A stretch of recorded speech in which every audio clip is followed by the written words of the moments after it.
말씀은 이 마라나타라는 제목으로 하나님 말씀을 선포하겠습니다. 이 마라나타라는 말 뜻은요, 주 예수여 어서 오시옵소서라는 뜻이에요. 그래서 종말을 맞이한 저와 여러분들에게 아주 간절하게 하나님 앞에 부르짖는 아멘 주 예수여 어서 오시옵소서라는 이런 뜻을 포함하고 있습니다.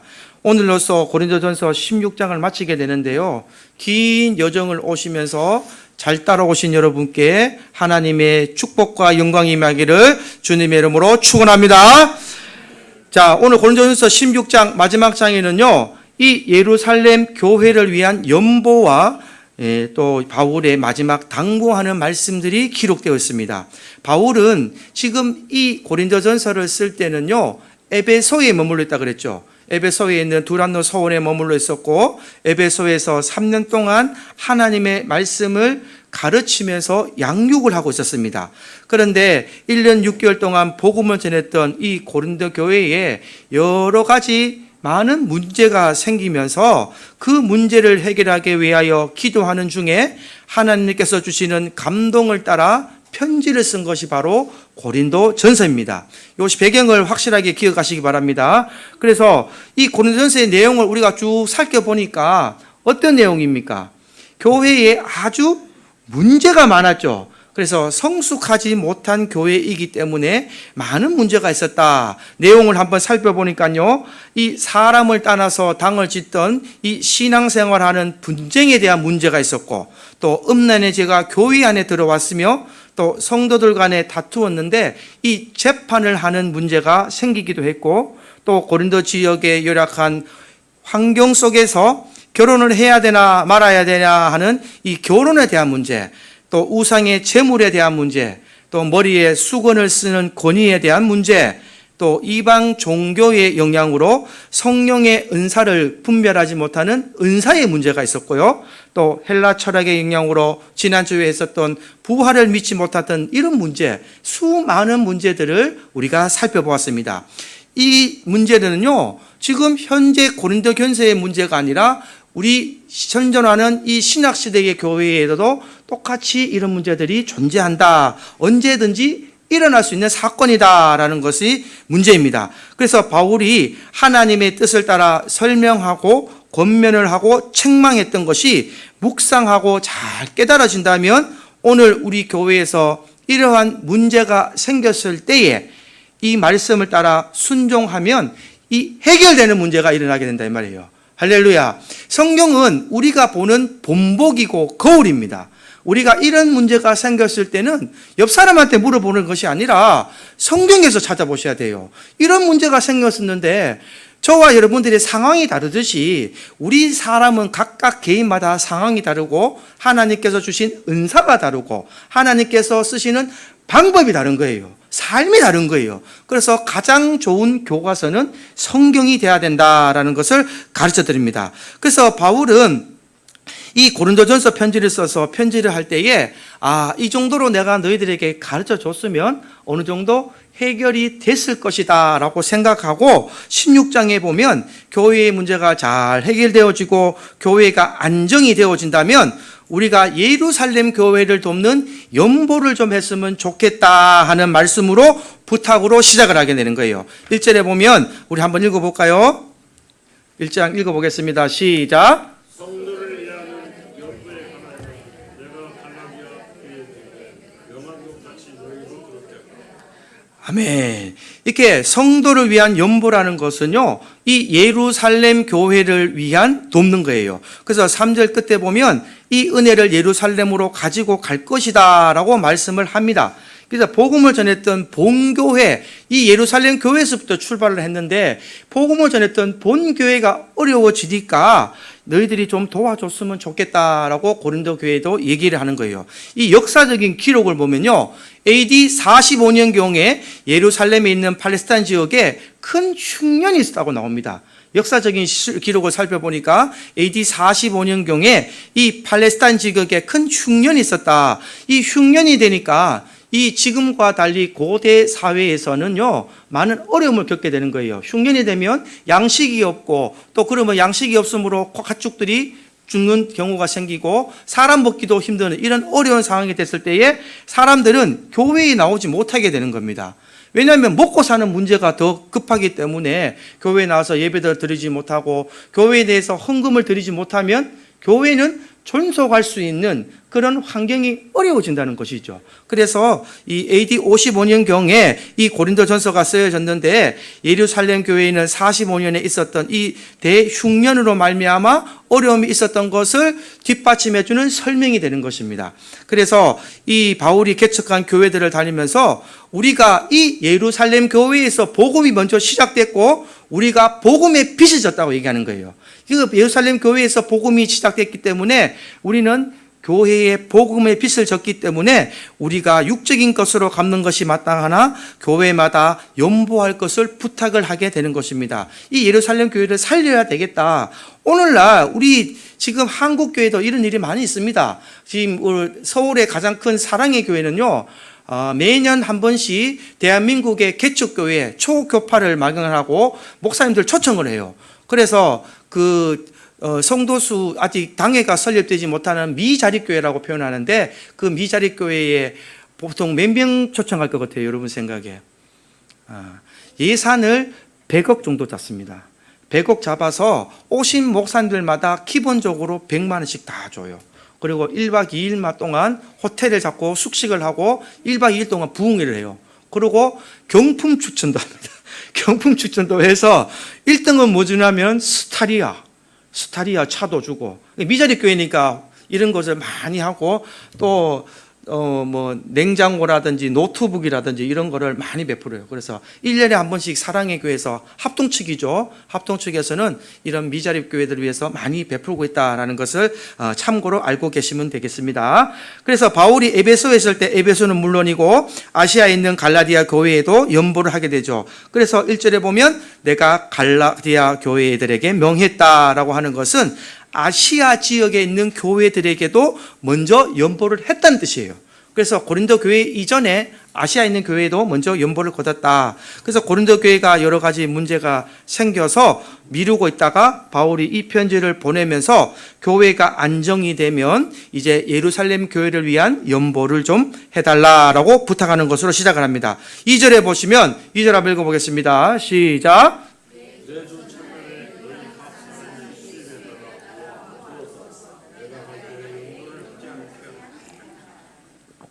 자, 매주 첫날, 일주일의 첫날이 바로 오늘의 주일날이라는 거예요. 매주 첫날에, 오늘날의 주일날에 이 연보를 해라. 그래서 매주일 모였을 때 예루살렘 교회를 위해서 연보를 모아두어서 미리미리 마련해 두어라 이 말이에요.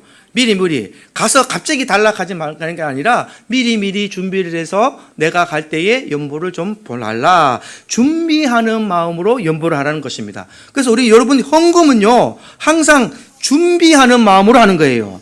딱 그 당시 돼서 아이고 내가 당장 하나님께 헌금 드리려고 그러는데 은행에 못 갔다 왔어요. 돈이 없어요. 이런 분도 계시지만 그 마음보다도 그 전에 그 주일에 평일에 먼저 주일날 내가 혹시 은행 갈 줄 못 갈 줄 모르니까 미리 헌금을 준비하는 것이 좋겠다는 이런 마음 자세가 가장 중요하다라고 말씀드립니다. 그래서 저도 개인적으로 저는 항상 평일에 은행 가서 돈을 찾아 놓습니다. 없으면. 그래서 그런 준비하는 자세로 연보를 하는 것이다.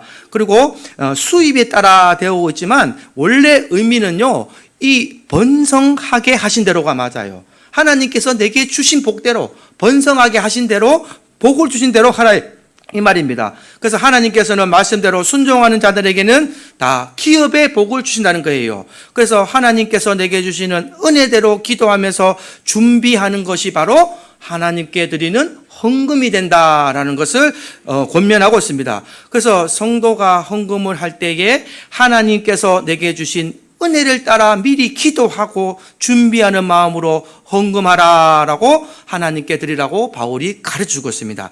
그래서 이렇게 헌금을 하면 3절에 이렇게 갑니다. 우리 3절 한번 읽어보겠습니다. 시작.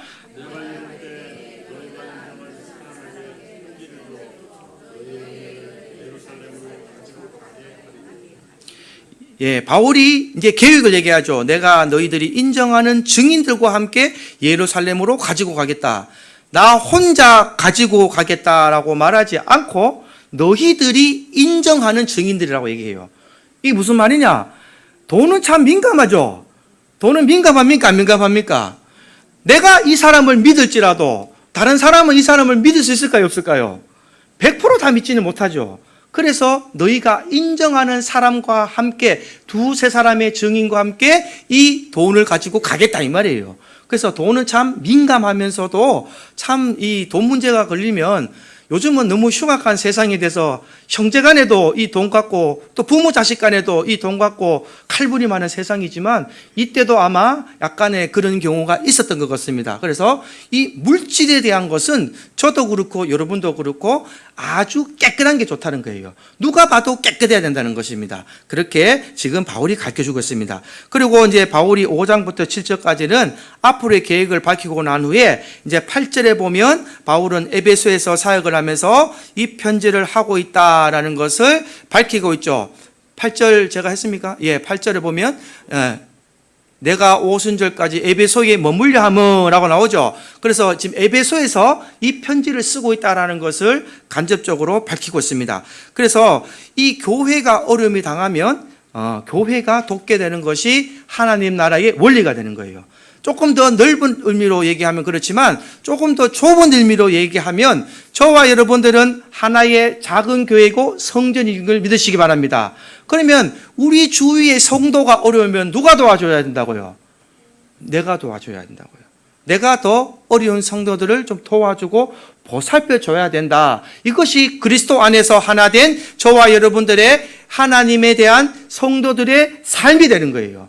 그래서 나 혼자 잘 먹고 잘 사는 삶이 아니라 하나님을 믿고 예수의 피의 보혈로 내가 거듭나고 구원받고 하나님의 백성이 되었다면 나 자신보다도 내 주위의 사람들을 먼저 보살펴주고 내 주위 사람들을 보여주는 영안이 열리는 것, 이것이 바로 올바른 성도의 삶이다라는 것을 가르쳐 줍니다. 그리고 이 고린도전서의 편지를 보면요, 이 디모데에 맡겨서 고린도로 보내게 됩니다. 그래서 디모도를 좀 잘 영접해 줘라라는 구절이 나옵니다. 10절에 보면요, 한번 읽어보겠습니다. 시작. 내가 이르거든 너희는 조심하여 그로 두려움이 없이 너희 가운데 있게 하라.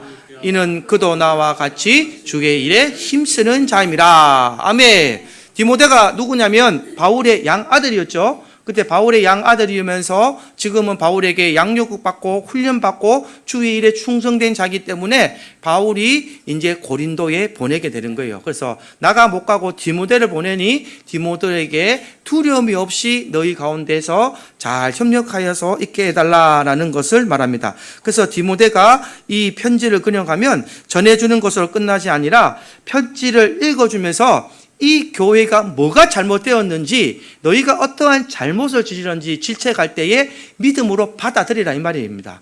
믿음으로 받아들여서 하나님의 뜻을 알아라 라고 하는 것을 가르쳐주죠. 그래서 11절에 이렇게 얘기합니다. 11절 시작. 그러므로 누구든지 그를 멸시하지 말고 평안히 보내어 내게로 오게 하라. 나는 그가 형제들과 함께 오기를 기다리노라. 아멘.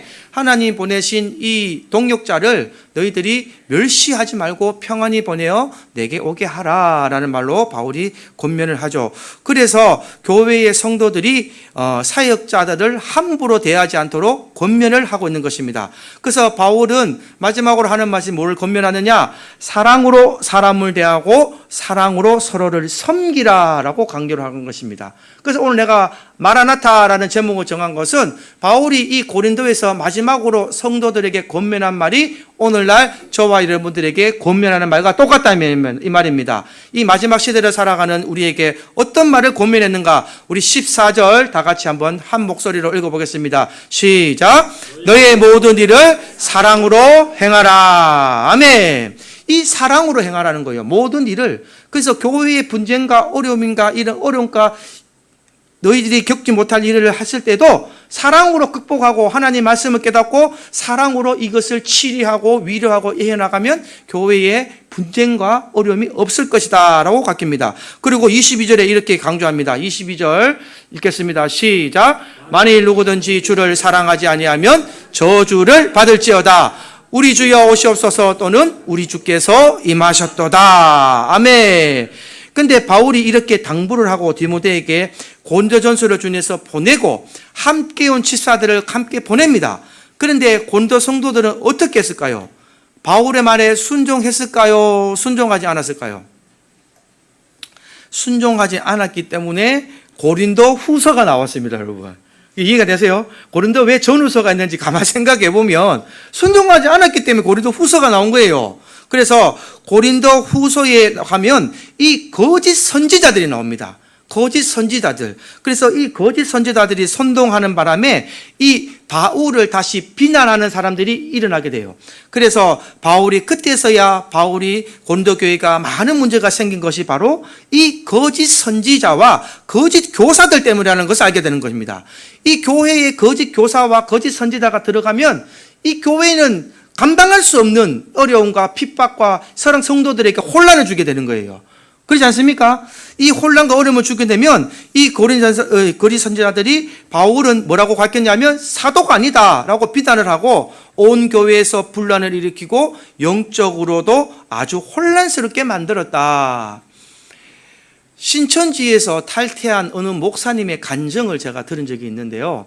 그 목사님한테 가만히 들어보니까 목사님이 아니구나, 전도사님이구나. 다시 신학을 하시더라고요. 신천지에서는 목사였었어요. 어느 부서를 맡아서 너무 열정적으로 했는데 그분의 말을 가만히 들어보니까 신천지에서 가장 먼저 가르치는 것이 뭐냐?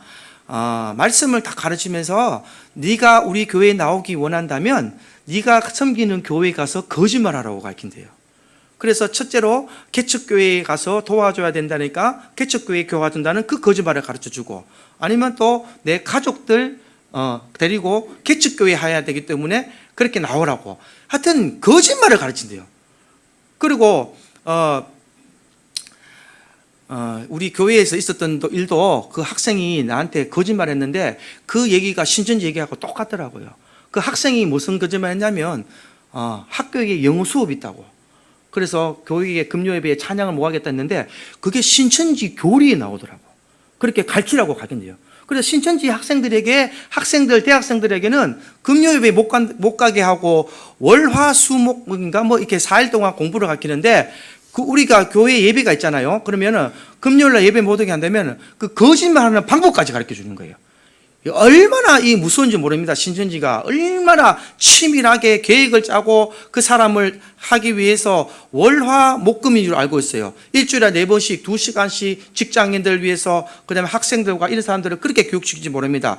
그런 거짓 선지자들과 거짓 교사들에게 그 잘못된 영의 말씀이 삽입이 되면 말씀이 없으면 다 흔들리는 거예요. 하나님의 말씀이 제대로 저와 여러분에게 정립이 되어지지 않으면 그 말에 그냥 땡겨가는 거예요. 그래서 제가 이 강의 설교하는 이유가 그겁니다. 수많은 목사님들이 교회에서 짧게 제가 해보니까 남는 게 없어요. 교회 예배 설교 듣고 가면. 저도 한 본문을 뽑아서 그 본문에서 짧게 그 좋은 말씀을 다 설교를 해봤는데 이해를 못 하더라고요. 돌았으면 잊어버려요. 그래서 쭉 강의를 하니까 이해를 하시더라고요. 하나의 본문이라도 이 고린도전서를 통해서도 고린도 후서를 통해서도 로마서를 통해서도 한 복음만 제대로 안다면 신천지 할아버지와 가도 안 넘어갑니다, 여러분. 아멘이십니까? 복음을 제대로 모르기 때문에, 예수를 모르기 때문에, 하나님 말씀을 제대로 모르기 때문에 그냥 자꾸 복받는 말만 들었기 때문에 교회 가면 그 신천지 넘어가는 사람들 90%가 복음을 갈망하는 사람들이 넘어가더라고요. 교회에 나와서 믿음이 좀 생기니까 이 복음을 더 듣고 싶어서, 하나님 말씀을 더 듣고 싶어서 하는데 교회에서 이걸 안 하는 거예요. 바쁜 거예요. 목사님들 바빠. 그러나 이 강의 설교가 중요한 걸 기억하시기 바랍니다. 고린도를 배우려면 1장부터 16절까지 다 아셔야 되고, 또 고린도 후서를 알려도 다 아셔야 되고, 로마서도 다 알고, 한 복음만 제대로 아시면 여러분들은 신천지에 절대 안 넘어갑니다. 할렐루야! 하나님 복음을 완전히 여러분들 걸로 만들어서 신천지 할아버지가 와도 넘어가지 않는 여러분 되기를 주님의 이름으로 축복합니다. 이 고린도 후서에 이렇게 기록이 되었어요. 11장 3절에서 4절 제가 미리 한번 알려드리겠습니다. 시작.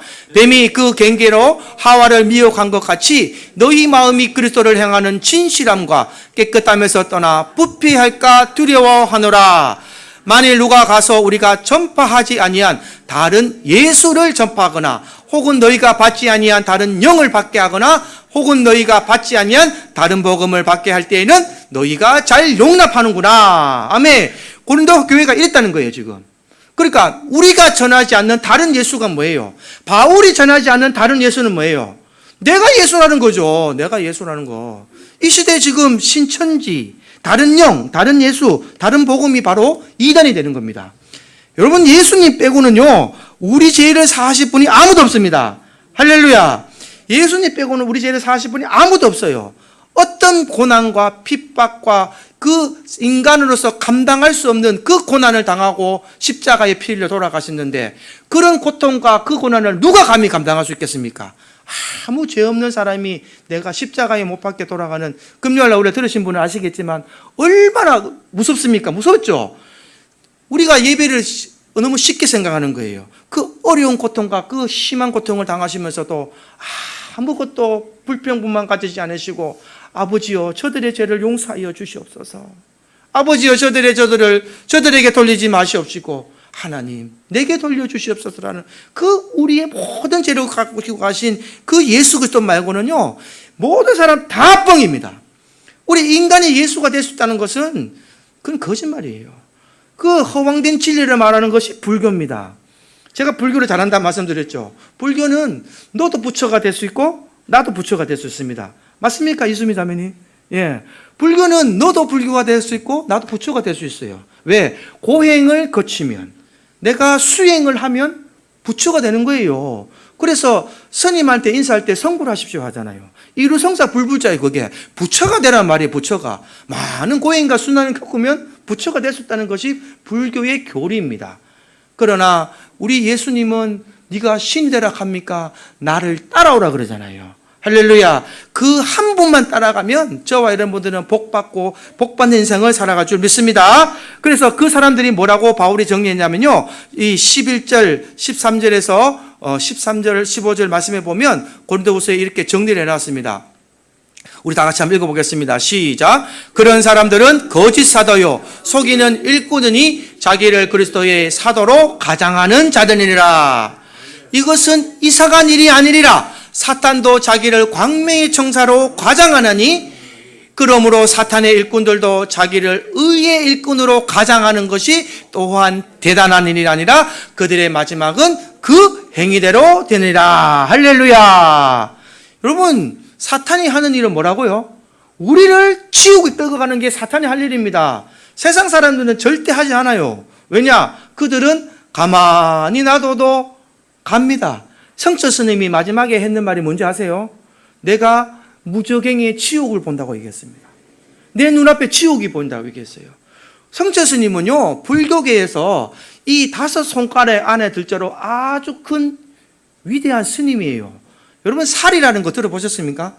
불교에서 고행을 오래 하고 수행을 오래 하면 이 뼈골 속에서 우리 진주빛 나듯이 이런 사리가 나온다 그래요. 그래서 위대한 그런 스님들은 이 화장을 하면요, 불자들이 막 엄청나게 많이 몰려서 이게 합장해가지고 이 불 꺼질 때까지 해요. 하여튼 화장을 해서 뭘 하느냐, 스님들이 장갑 끼고 나무 작대기를 흔들면서 그 사리를 발견했는데, 성철 스님이 사리가 10몇 개가 나왔어요. 여러분, 엄청난 분이죠. 누더기 옷을 거쳐 입고, 산은 산이요 물은 물이로 다 있는 분.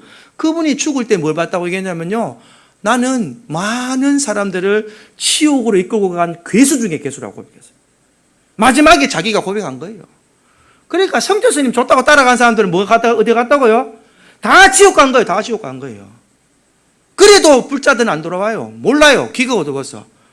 그런데 이 일이 대단한 일이 아니라고 말하잖아요. 왜? 사탄도 이런 일을 해야 되는 거예요. 왜? 사탄이 하는 일은 지옥으로 끌고 가는 일이고, 예수님이 할 일은 천국으로 가는 것이고, 할렐루야. 이 세상에는 천국과 지옥밖에 없습니다. 연보라는 곳은 없어요. 연옥이라는 곳은.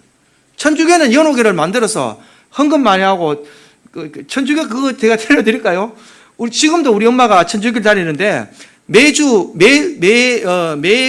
매년 아버지의 그 기일이 되면 천주교에 헌금한대요. 왜? 아직 연옥에 계시니까 그 헌금하면은 천국 가신다고. 이게 되십니까? 돌아가지 10년 됐는데. 그 10년 동안 계속 있다가 지상에서 막 돈 올라오면은 천국 가고, 그럼 자손들 돈 없으면 지옥 가겠네요. 이 이론이 안 맞는 거예요. 우리 인간이 얼마나 멍청한지 이런 이론에 속아서 천주교에 가서 제사 지내고 연보하고 그 헌금하는 거예요. 이게 사기 집단 아닙니까, 솔직히. 성도들한테 돈 뜯어내려고. 저도 그럴까요? 여러분들 중에 누구 돌아가시면은 하나님 앞에 헌금 많이 해야 천국 가니까 이 좀 헌금 좀 많이 하세요. 헌금 100만 원 하면 아직 연보학 연옥에 머물고 있고 한 1000만 원 정도 해야 이제 연옥 가는 KTX 티켓 받았습니다. 이 얘기할까요? 얼마나 어리석은 겁니까, 사람이.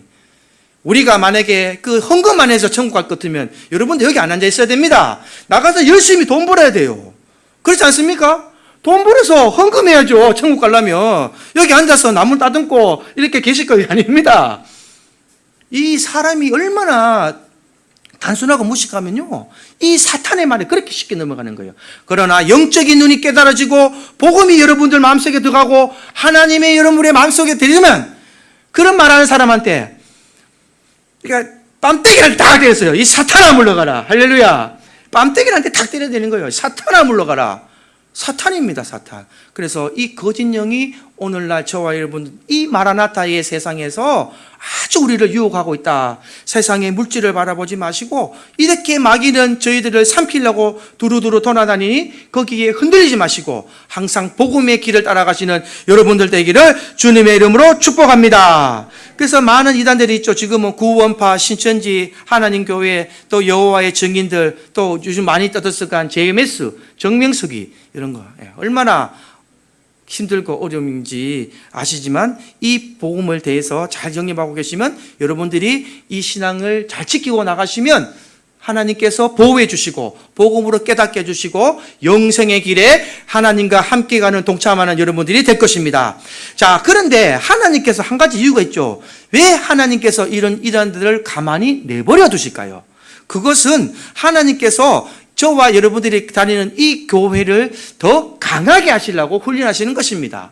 여러분들에게 흔들리지 않는 신앙을 바라고 계신 거예요. 너희들이 어떤 세상 풍파와 세상의 유혹이 오고 또 이단들의 교리에 잘못된 교리가 와도 너희들은 흔들리지 말라는 겁니다. 그것을 바로 교회는 믿음이라고 얘기하는 거예요. 그 믿음의 표대에 똑바로 서셔서 주님을 따라가는 여러분들 되기를 주님의 이름으로 축복합니다. 그래서 이 교회는 하나님의 말씀을 제대로 가르쳐야 되는 것이고요. 이런 이단들을 통해서 교회를 흔들어 깨우는 것이 하나님의 역할이다. 그래서 바른 믿음으로 빛을 발하는 것이 바로 저와 여러분들의 믿음이 됩니다.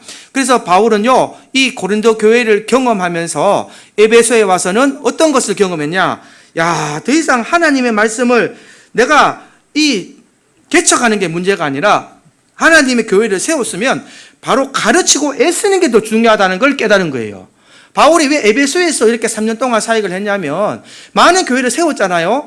아시아의 교회들 많이 세우고 또 교회를 많이 세웠지만 고린도도 세웠지만 교회 속에서 올바른 지도자가 없으니 교회가 혼란이 오고 무너지는 모습을 많이 봤다는 거예요. 그래서 내가 혼자 교회를 선포하고 교회를 세우는 것보다 많은 이 하나님의 훈련된 하나님의 이 리더자들을 세워서 교회를 이끌어가게 해야 되겠다라고 생각해서 에베소에서 움직이지 않고 이 3년 동안 이 두란노 소원이라는 곳에서 하나님의 말씀을 가지고 제자 양육에 힘을 쓰게 됩니다. 제자 양육에 힘을 써서 이 에베소 교회의 사역문으로 나온 이 결과물이 뭐냐면 바로 이 성경이 로마서가 되는 거예요. 이 에베소에서 사역한 것 그대로 3년 동안 해서 이 나온 엑기스가 로마서가 되는 거예요. 그래서 우리 강도사님이 한번 오후에 말씀하시죠. 로마서만 하나도 다 된다 그러죠. 이 로마서가 엑기스가 되는 거예요. 이렇게 해서 나온 복음이 로마서가 되는 겁니다. 그래서 우리 강도사님 말씀이 로마서만 알아도 된다는 말씀이 이게 엑기스니까 그런 거예요. 그래서 로마서가 되고 또 로마서를 읽어보면 이 복음의 진리에 대해서 기록을 하고 있습니다. 그리고 이 바울은 개척하기보다는 교회를 세우는 사역을 많이 하게 됐죠. 그래서 그 후에 하나님의 말씀을 정리하면서 로마 감옥에 잡히게 되죠. 로마 감옥에 갇혔을 때에 교회가 도대체 무엇인가? 교회는 무엇을 해야 되는가? 이것을 정리하고 기독교 교리에 대해서 이 교회론을 기록하게 되는데 이 교회론이 뭐냐면 바로 에베소서와 골로새서가 되는 거예요. 이렇게 좀 이해를 하시면 성경이 여러분들에게 되게 쉽습니다. 그래서 에베소서와 골로새서는 이 교회론이 되는 거예요. 교회는 도대체 무엇인가? 교회는 어떠한 일을 해야 되는 것인가를 정립을 해놨다. 그래서 하나님이 이렇게 바울은 하나님의 말씀을 제대로 가르치고 이래 일꾼들을 세웠을 때에 교회가 흔들리지 않고 하나님의 사명을 감당하는 이런 교회 공동체가 된다는 것을 나중에 깨달은 겁니다. 처음에는 전도하고 교회를 세웠지만 그 후에는 그 양육하고 제자 훈련을 하는 데에 더 힘을 쓴 바울의 모습을 보면서 오늘날 교회가 세워지는 것도 중요하지만 교회 안에서 이런 제자 훈련과 교회의 양육, 하나님 말씀으로 가르치는 이것이 더 중요하다라는 것을 오늘 깨달으시기 바랍니다. 그래서 교회는 뭘 해야 되느냐? 첫째로 복음을 전해야 되고요. 또 둘째로 말씀을 제대로 가르치고 또 성도들이 바른 모델로 세우게 될 때에 우리가 이 샘물교회가 하나님이 기뻐하시는 교회로 우뚝 서게 되는 것입니다. 할렐루야. 그래서 교회에 나오셔서 그냥 내가 1시간 있다 가시는 것이 아니라 첫째는 말씀을 듣고 깨닫는 여러분들 되기를 주님의 이름으로 축원드립니다. 말씀이 여러분들 마음속에 들어와야 그 다음에 기도가 나오고 찬양이 나오고 하나님 앞에 이 삼위가 올라가서 하나님 앞에 영광을 돌리게 되는 것이지. 제가 처음에 금식할 때는요, 하나님 앞에 찬양으로 은혜를 받았습니다. 찬양으로, 그때 말씀이 없을 때는요, 찬양으로 은혜를 받으니까 이 찬양하는데 눈물이 막 나더라고요. 눈물 막 나는데 그것이 계속 갈 줄 알았더니만 몇 달 못 가요. 몇 달 못 가더라고요. 그러고 나서 다시 이제 또 교회에서 막 아이들 가르치고 또 뭐 교회에서 목사님이 올려주셔서 또 중고등부를 가르치다가 제가 어떤 갈망이 있었냐면 이 성경이 알고 싶더라고요. 왜냐하면 아이들을 가르치다 보니까 제가 성경을 제대로 배운 적이 없었어요. 그때까지. 그래서 나는 성경 학교를 갔어야 되는데 하나님 뜻인지 몰라도 목사님이 신학교로 가라 그런 거예요. 그래서 저는 신학교가 성경 가르쳐 주는 데인 줄 알았어요. 그래서 신학교 가서 또 두 번째 금식을 하는데 또 너무 서럽더라고요. 그래서 기도를 했어요. 기도. 다 성도들 2층에 밥 먹으러 올라갈 때 혼자 방석 깔아놓고 이렇게 강당 밑에서 기도를 하는데 그때 또 하나님 나를 만나 주시더라고요. 그래서 기도할 때도 하나님 만났는데 그러면 찬양할 때도 하나님 만나고 기도할 때도 하나님 만나면 이것이 쭉 지속이 돼야 되는데 그것도 몇 년 못 가더라고요. 근데 내가 가지고 있던 내 자신과 내 가지고 있던 교만을 다 내려놓고 제가 마지막으로 한 고백이 하나였습니다. 하나님, 나는 죄인입니다. 하나님, 나는 죄인입니다. 그 전까지는요, 제가 금식을 하고 나니까요, 대한민국에 내만한 신앙이 없어요. 다 권사고 장로고 목사고 저런 식으로 교회를 다니노. 예? 학교를 가서도 내만한 신앙이 없더라고요. 진짜 그때는 그랬습니다. 예. 나는 그때는 진짜 죽으면 죽으리라 불꽃이 타올랐는데 보니까 쓸데없는 얘기나 했었고 밥 먹으러 가면 이상한 얘기만 하더라고요. 그런데 그것도 내게는 교만이더라고요. 내가 그걸 다 내려놓고 다시 세상에 뒹굴다가도 내가 다시 하나님 앞에 돌아와서 내가 언제 하나님을 만났겠습니까? 마지막에 여러분들에게 목사가 되고 난 후에 이 말씀 준비하면서 목양실에서 2번을 울었어요. 팍 울었습니다, 진짜. 말씀을 준비하면서 하나님 말씀을 드리니까요. 이제는 다시 흔들리지 말아야겠다는 이 굳건한 마음이 서더라고요. 하나님이 나를 얼마나 사랑하시는구나. 할렐루야. 하나님이 저와 여러분들을 얼마나 사랑하시는구나. 이 구원에 대한 것을 깨달았어요. 그냥 내가 어릴 때부터 어머니, 할머니 손에 이끌려서 교회에 와서 예수 믿고 구원받으라. 예수님 믿습니다. 하나님 믿습니다. 모태신앙이니까 하나님 믿어야 되는 줄 알았어요. 그 마음이 흔들리지 않는 줄 알았습니다. 그러나 내게 어려움 오고 싫어오니까요, 목사고 뭐고 다 필요 없어요. 다 날아가더라고요. 그러나 이제는 또 혹 넘어질지 모르겠지만 이제는 말씀 붙들고 가랍니다. 할렐루야. 말씀 붙들고 가면 하나님께서 말씀 위에 우리를 세워줄 줄 믿습니다.